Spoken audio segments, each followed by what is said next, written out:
Bonjour et bienvenue sur le journal d'une conteuse. Je me présente, je m'appelle Angélique et je serai votre hôte pour ce voyage au pays des contes.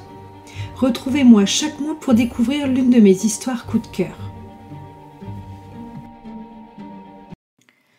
Aujourd'hui, on se retrouve avec le conte La dernière flamme, écrit par Cécile Guillot et Mathieu Guibé. Bien à l'abri dans leur chaumière, les habitants ne pouvaient pas voir l'étranger qui parcourait les ruelles du village au beau milieu du blizzard. Une silhouette voûtée s'avançait, aidée d'une lanterne, sous la pluie de flocons cinglante. Pour combattre le froid, elle n'était vêtue que d'un grand imperméable distendu par la bosse sur son dos, d'une longue écharpe rouge enroulée autour d'un cou pour le moins immense, et d'un petit chapeau melon noir vissé sur le sommet du crâne. Des petites lunettes rondes au verre terni et fêlé protégeaient ses yeux du vent glacial. Bien fou serait celui qui déambulerait ainsi la nuit par ce temps mortel. Pourtant, l'inconnu avançait sans peine comme par une belle journée de printemps. Il semblait connaître exactement sa destination. Il se dirigea vers une maison plongée dans le noir et frappa à la porte. Le sac docteur qu'il tenait de ses griffes suggérait peut-être une raison professionnelle à sa présence. De ses griffes ? En effet, le détail n'était pas anodin, et si son manteau gardait à l'étroit un corps massif, il ne pouvait dissimuler la longue queue recouverte d'écailles qui s'en échappait. Son binocle, posé sur une gueule aux dents pointues, corrigeait la vue de deux petits yeux orange aux iris verticales typiques des serpents. La porte s'ouvrit, dévoilant le visage fatigué par le froid et le travail d'une paysanne. L'étranger leva la lanterne à hauteur de son faciès reptilien et, ayant posé sa besace, ôta son chapeau pour saluer l'habitante. « Bonjour, madame. Barnabé Hustol dit dragon à domicile. J'ai pu remarquer que vous manquiez de lumière. Auriez-vous besoin de feu ?» Son apparence ne choqua en rien l'habitante, et celle-ci ouvrit grand sa porte, laissant rentrer dans sa demeure l'atypique visiteur nocturne. Dans les temps anciens, les hommes n'avaient pas encore acquis le secret du feu, contrairement à ce que prétendent les livres d'histoire. La bienveillance des dragons avait permis à la race humaine de prospérer. Déifiés dans certaines civilisations, ils n'étaient considérés que comme de simples artisans dans d'autres cultures. Barnabéus était estimé comme tel, un professionnel du feu. Il ouvrit son sac et en sortit quelques étranges instruments. Un compas, avec lequel il mesura les dimensions de la cheminée, un pendule, pour déterminer le point central de l'antre autour duquel il constitua un cercle de bûchettes à la régularité millimétrique. Chacun de ces gestes était effectué avec une précision implacable issue d'une longue expérience. Il s'empara d'une sorte d'entonnoir qui comportait plusieurs molettes de réglage. Il les fit tourner habilement, ce qui eut pour effet de réduire le diamètre des orifices de ce curieux ustensile. Il le pointa vers la cheminée avec l'ouverture large du côté de sa gueule. Une lueur rougeâtre naquit alors dans le fond de sa gorge, avant qu'une flamme vive et intense n'en jaillisse, puis s'engouffre dans l'entonnoir. Elle en émergea en un jet très précis qui atteignit le tas de bois, l'embrasant aussitôt. L'habitat retrouva alors lumière et chaleur. Voilà quel était le précieux cadeau des dragons à l'homme. Mais le progrès avait tué petit à petit la profession. Devenus inutiles dans les grandes cités, les dragons avaient peu à peu disparu et avaient été oubliés des peuples ingrats. Ils avaient continué à officier dans les contrées les plus reculées, les villages les plus isolés, là où ils n'étaient pas encore devenus qu'une légende. Et pourtant, bientôt, le mythe serait l'unique moyen de colporter le souvenir des dragons. Barnabéus était le dernier représentant de leur race. Son statut n'était pas un secret pour le dernier cracheur de feu. Et pourtant, il se faisait un devoir de continuer à parcourir les petits hameaux une fois l'hiver venu, pour améliorer le confort de ceux qu'il oublierait dans quelques années. Avec sa bonhomie habituelle, il remercia les habitants des quelques vivres qu'il avait reçus en échange de son intervention, puis il regagna la nuit et le froid. Bon nombre de maisons étaient déjà éclairées, ce qui indiquait aux reptiles itinérants que les méthodes modernes avaient déjà gagné ce village. L'an prochain, il devrait le rayer de sa tournée, comme beaucoup d'autres. Soudain, un bruit attira son attention. Il avait entendu comme un objet qui chute et, ayant une confiance parfaite en son ouïe, il décida d'aller vérifier par lui-même.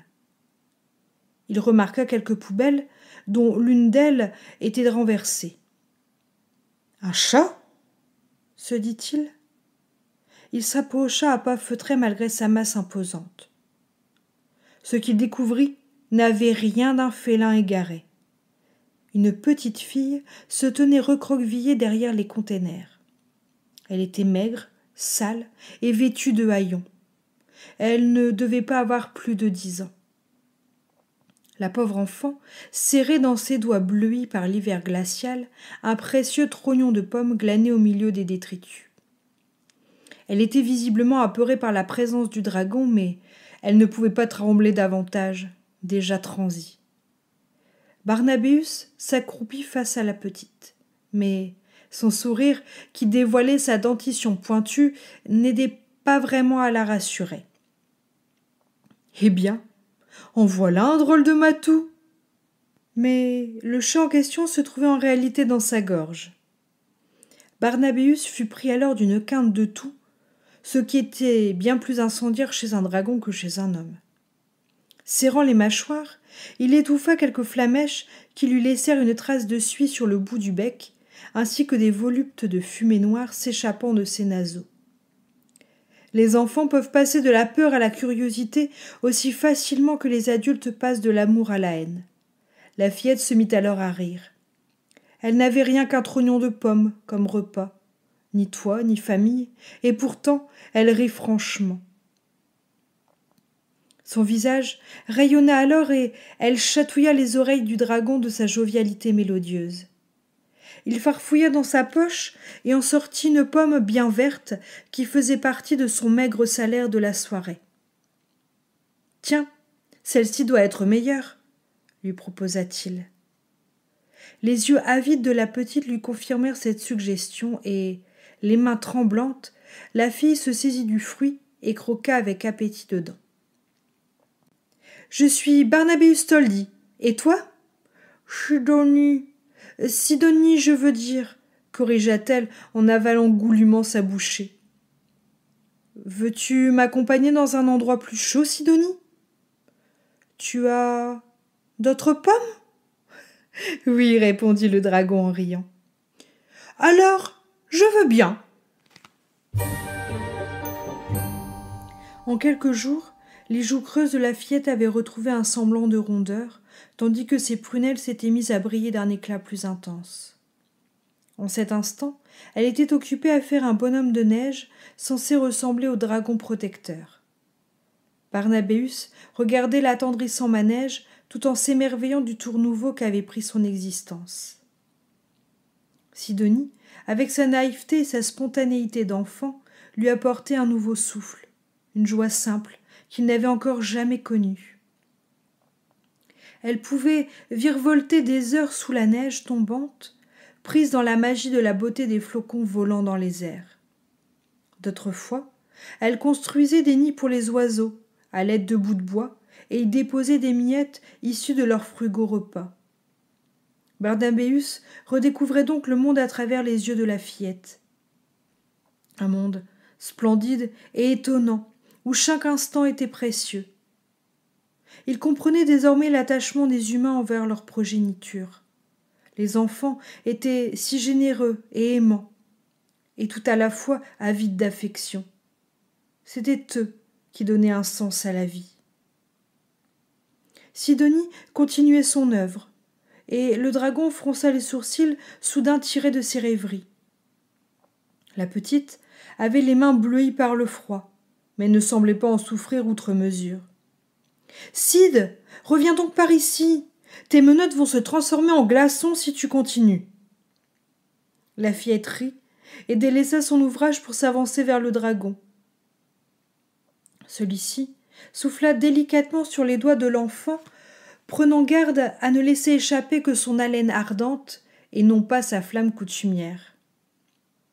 Sidonie se leva alors contre lui et, quelque peu surpris, il finit par refermer ses pattes autour du corps frêle. Les mois avaient filé et le froid avait laissé place à la douceur annonciatrice de l'été. Barnabéus avait été mandé pour allumer le grand feu de Beltane. Toute la soirée, les villageois avaient dansé auprès des flammes chaleureuses et les femmes les plus courageuses avaient sauté au-dessus du brasier dans l'espoir de se marier dans l'année. Pendant ce temps, le dragon et la fillette s'étaient assis en retrait, admirant la scène, tout en grignotant les brochettes offertes par le maire. Ils étaient tout l'un pour l'autre, et ne voulaient pas partager ce moment avec des étrangers.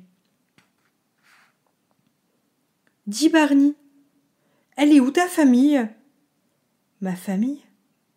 Il ne reste plus que moi. Je suis le dernier dragon. »« Oh, tu devais te sentir bien seul alors. Mais tu n'as plus à être triste. Maintenant, je suis là. On restera ensemble toute la vie. » L'hiver revenu, elle ne se lassait pas de voir le dragon allumer des feux avec précision et savoir-faire. Cela n'arrivait pas très souvent, ce qui en faisait des moments exceptionnels.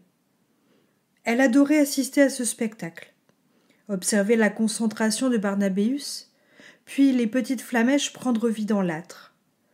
Elle entretenait d'ailleurs l'espoir de suivre les traces de son mentor. La première fois qu'elle lui en avait parlé, Barnabéus avait franchement ri. « Mais comment vas-tu t'y prendre ? C'est impossible !» Devant son hilarité, la petite ne s'était pas vexée. Elle était confiante en l'avenir. Elle trouverait bien un moyen pour apporter aux gens chaleur et réconfort au cœur de l'hiver, quitte à user de magie pour elle aussi se mettre à cracher des flammes. Après tout, il n'y a rien de plus normal pour un enfant que de prendre exemple sur les gens qu'il aime. Et Sidonie n'avait que le faiseur de feu. Elle avait beau chercher au fond de sa mémoire, elle ne pouvait pas se souvenir de ses géniteurs. Elle avait passé tellement d'années seule, enfermée dans un orphelinat, où les enfants s'entassaient trop nombreux, où même la bonne volonté des nurses ne pouvait combler le vide qui s'installait dans les cœurs, comme dans les ventres. La faim, la douleur et la tristesse issues de sa solitude avaient peu à peu effacé les visages de ceux qui, un jour, l'avaient sans doute aimée. Elle s'était finalement enfuie, ne supportant pas de perdre son identité et sa vie dans cette institution austère. C'était l'hiver dernier. Elle était restée 5 jours dehors, dans des conditions insoutenables, avant que Barnabéus ne la trouve. Mais les peines laissées derrière elle ne subsistaient plus que le bonheur présent d'avoir enfin quelqu'un pour rire et jouer, mais aussi la réconforter lorsqu'elle se réveillait la nuit, agitée par de terribles cauchemars. Quelqu'un pour qui elle existait, tout simplement. Barnabéus était son héros. Elle se sentait si fière quand les clients le remerciaient pour son talent. Pour elle, il était le plus fort de tous. L'ouvrage fini, la vieille dame tendit au dragon un petit sac de vivres et se tourna vers Sidonie en souriant. Elle sortit de son tablier une jolie plume noire au reflet moiré. La petite fille fut ravie. C'était le plus bel objet qu'elle n'ait jamais eu.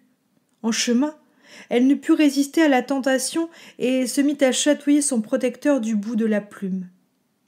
Celui-ci se trémoussa et laissa échapper un souffle brûlant qui carbonisa quelques branches au passage. Sidonie pouffa avant de coller sa main devant sa bouche, retenant son hilarité. Allait-elle se faire gronder ? « Petite idiote !» soupira le dragon avant de sourire de toutes ses dents pointues. Comment lui en vouloir pour ses taquineries ? Sans elle, la vie serait bien morose. En fait, sans elle, la vie avait effectivement été d'une fadeur accablante. En retour, Il lui effleura alors les côtes de sa griffe, ce qui provoqua chez Sidonie un rire tonitruant. La fillette était extrêmement chatouilleuse, et elle se retrouva bientôt au sol, se contorsionnant dans la neige, tout en demandant grâce, le corps parcouru de hoquets bruyants. Finalement, il la souleva de terre et la percha sur ses épaules. Sidonie rit de plus belle essoufflée, puis accrocha la plume au chapeau de Barnabéus. Elle appuyait ensuite son visage contre le cou de son ami et, bercée par son pas régulier, elle ne tarda pas à s'endormir. L'hiver suivant, les deux amis allèrent de maison en maison, mais la modernité avait gagné même les contrées les plus reculées. Il était devenu si facile d'avoir du feu que le rituel compliqué du dragon paraissait désormais d'une absconse absurdité. L'inquiétude gagnait peu à peu Barnabéus. Il savait qu'il se faisait vieux, mais jusqu'à maintenant, cela ne l'avait pas tellement perturbé. Désormais, il devait penser pour deux. Que deviendrait Sidonie sans lui? Pour la première fois de sa vie, le dragon se rendit compte qu'il était responsable de quelqu'un. Et pour la première fois de sa vie, mourir lui fit peur. Il sentait le temps faire son œuvre. Son corps semblait plus lourd, et ses articulations le faisaient souffrir. Le froid et la faim n'arrangeaient rien à ses maux. Il regarda la fillette et se sentit coupable. Que deviendrait-elle? Depuis qu'il ne trouvait plus de travail, la petite avait maigri. Il fallait l'avouer, il n'était déjà plus capable de la protéger correctement. Même la tenir blottie contre lui la nuit n'était plus suffisant, et il sentait des tremblements incoercibles agiter son corps malingre. Seul le feu qu'il pouvait allumer aisément la sauvait du froid. Mais, étant de moins en moins accueillie chez des villageois, la fillette devenait chaque hiver un peu plus la proie des maladies. Sidonie leva les yeux vers lui comme si elle avait deviné ses pensées, et lui lança le plus beau et déchirant sourire que le dragon n'ait jamais vu, mélange de fatigue et de confiance absolue. Malgré tout, elle continuait de croire en lui. Barnabéus sentit son cœur se consumer douloureusement sous le coup de l'émotion, et il la serra fort entre ses pattes, espérant conjurer la fatalité qui s'abattait sur eux.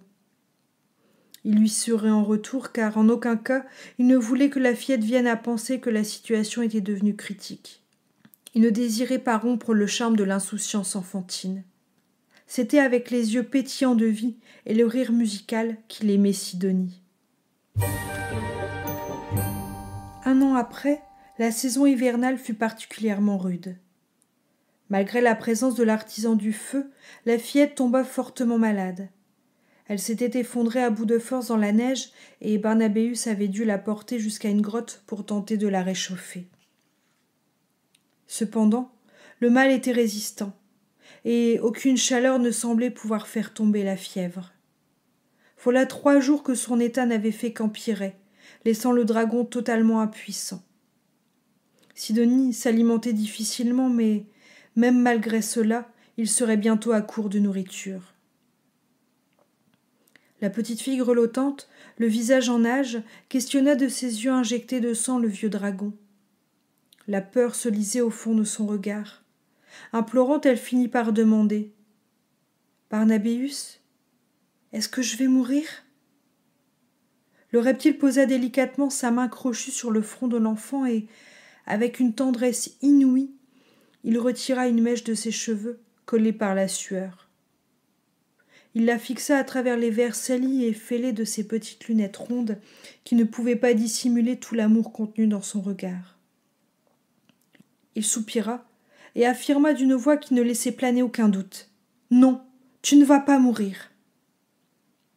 Sidonie le dévisagea en tâchant de savoir s'il mentait pour la rassurer ou non. « En revanche, moi oui. Je vais te transmettre ma flamme. Grâce à cela, tu vas vite guérir et tu vivras très longtemps. Et je t'assure que tu n'auras plus jamais à craindre le froid. »« Non, non, non, je t'interdis de faire ça. Je ne veux pas que tu m'abandonnes. » hurla-t-elle, alors même qu'elle avait de plus en plus de difficultés à trouver son souffle. « Ma décision est prise. Voilà des décennies que je parcours le monde pour apporter lumière et chaleur de foyer en foyer. Je m'en vais heureux de t'avoir rencontré avant, car, au cours de ces dernières années, c'est toi qui as fait naître cette lueur en moi. » Le dragon souffla sur le creux de sa main et une flamme bleue apparut. Elle brûlait juste au-dessus de sa paume, tel un feu follet vivace. Il l'approcha du visage de Sidonie. « Aspire-la. » Il retira sa main et la flamme continua de brûler, flottant au-dessus des lèvres closes de la fillette. Elle bloqua sa respiration et la retint autant qu'elle put. Elle le regardait implorante alors que des flots de larmes coulaient sur son visage malade. Le dragon lui sourit tendrement et approcha ses griffes de l'aine de l'enfant. Elle secoua vivement la tête en signe de protestation, étouffant un gémissement contestataire. Elle savait pertinemment ce qu'il s'apprêtait à faire. Alors que le visage de la fillette devenait rouge à force de retenir son souffle, il pinça délicatement la zone charnue de ses hanches et, aussi décidée était-elle à ne pas rire, elle céda par réflexe en réponse à cette caresse. « Non, pourquoi tu m'as fait ça ?» bafouilla-t-elle en pleurant. La flamme bleue s'engouffra au fond de sa gorge à sa première inspiration. Elle sentit alors un feu ravageur et la sensation de suffocation fut telle qu'elle en perdit conscience. Elle emporta pour dernière image le visage souriant de son vieil ami, de son seul ami, la famille qu'elle n'avait jamais eue. Aussi lentement que le corps de la fillette se réchauffa, la masse imposante du dragon refroidissait. Rassuré de voir sa protégée reprendre des couleurs, il s'allongea en boule alors même que sa peau s'assombrissait. Tel un morceau de lave incandescente plongé dans l'eau, il se changea peu à peu en un roc de pierre noire. Lorsque la fillette se réveilla guérie, elle découvrit ce rocher. Pour n'importe quel passant, cette pierre aurait juste eu une forme bizarre. Mais pour elle, qui savait quoi regarder, il s'agissait du corps minéralisé de son protecteur. Elle se jeta dessus et tenta de se nicher contre son cou, là où elle avait si souvent dormi. Le visage caché entre ses bras, elle sanglotait, comme si les larmes ne devaient jamais tarir. Elle récupéra la plume fixée sur le chapeau de Barnabéus et la fit glisser lentement sur la peau rocailleuse, comme si elle s'attendait à le voir gigoter d'une seconde à l'autre. Fatiguée, elle cessa de bouger, restant blottie contre la masse imposante du dragon sur lequel échouaient les pleurs de la jeune fille. « Pourquoi m'as-tu quittée ? Je n'ai jamais eu besoin de ton feu. Moi, c'est la chaleur de ton amour que je voulais. » Ainsi s'éteignit le dernier des dragons. Mais au cours des années qui suivirent, Sidonie, qui portait en elle le souvenir de cette extraordinaire rencontre, la raconta maintes et maintes fois à ses enfants, puis à ses petits-enfants. Sa descendance perpétua cette tradition, colportant grâce à leur sang et à la mémoire collective cette étincelle d'amour, héritage de Barnabéus. Grâce à cela, et même si les dragons avaient disparu, jamais ne vacilla leur dernière flamme. Merci à vous d'avoir écouté cet épisode. J'espère qu'il vous a plu. Si vous avez aimé, n'hésitez pas à laisser une note ou un commentaire sur votre plateforme préférée et à le partager autour de vous. Je vous souhaite une belle journée ou une bonne soirée et à la prochaine!